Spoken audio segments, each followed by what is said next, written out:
think with different personalities and different attributes, there's different views on things being fixed or things that we can work on, whether it's our mindsets or attitudes and all that sort of stuff.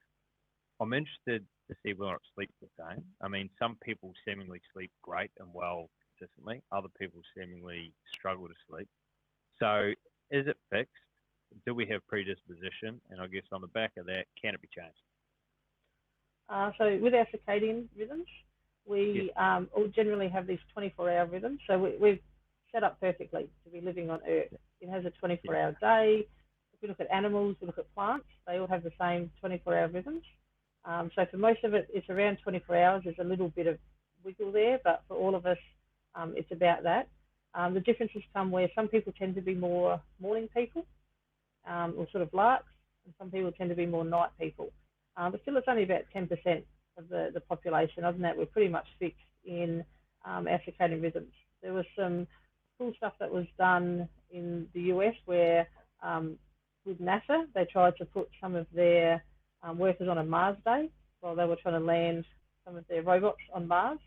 And even though Mars has only got a 40-minute longer day, people couldn't live on that.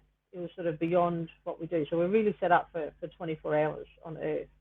Um, with our sleep, it's similar as well in that we all have sort of what our sleep need is. But the thing is, it's really easy for us to stay up later, there's something good on TV, or we've got work to do, or we're reading a good book. So we force ourselves to not listen to our brains and not listen to when we want to go to sleep. Um, some people claim that they're short sleepers and they can get by with 4 hours sleep, but they're also the ones falling asleep in meetings, falling asleep on the bus, when they're driving. If you go on holidays and you don't set an alarm, you've got no restrictions on your sleeping, after the first sort of couple of days, usually people need a bit of catch-up sleep. Then how much sleep you're getting for the rest of that is how much sleep that you need. So probably about 5% of the population are true short sleepers and about 5% are true long sleepers. The rest of us, it still falls between about that 7-8 hours of sleep. Yeah, it's really interesting. There are a couple of comments, and a neuroscientist once told me the same that if you're getting to the weekend and you're sleeping longer than normal, it's basically because your body or brain needs it. So sort of go with Yep. that. And other than the importance of getting to work on time and other key importance, would you be generally an advocate if there was no adverse ramifications? You wake up when your body wakes you up as opposed to being woken up by an alarm? And that's Yeah, I your mean, that's internal sort of intrinsic circadian rhythm saying now's the right time to get up. yeah, yeah. And so you're waking up from the right state of sleep. You're waking up ready to go.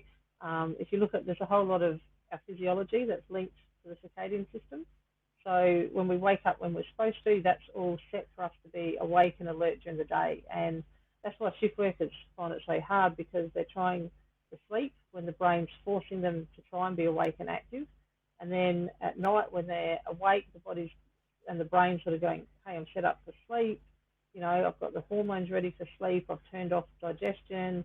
We should be resting. And when it comes to circadian rhythm, maybe we're sort of going down a bit of a rabbit warren with this next sort of add-on question, but notwithstanding those that are working night shift, but those that are on typical day shift, is it getting that infrared light that sort of comes first in the day that sort of sets us in motion, so to speak, for that awake time? Yeah, the light's hugely important. So basically, our brain knows what time of day it is from the light levels. And so getting that morning light is basically telling to the brain, it's daytime, let's start the day activities, let's reset everything and let's start the day. The problem comes more at the other end of the day when people have got light levels on in, high light levels in the house, you're on screens, you're getting all that extra light, which is telling the brain it's still daytime when it really wants to be switching off, starting to relax, get into sleep mode. Yep. Yeah, understood. And maybe we'll talk about that in a moment in terms of some of the things we can do to improve that. So you've touched on a couple, and I guess just to sort of recap on a couple of those ones, I think maybe that early morning light is pretty important, and sort of when you get up, and some people might go for a walk or get that infrared light, which is I think generally maybe the first 2 hours of light each day plus or minus before it goes to an ultraviolet light, and then I guess at the end of the day, you're then getting, cues by sun going down to your brain that obviously we're getting towards the end of the day and getting closer towards sleep time, but technology, devices, lights interrupt that.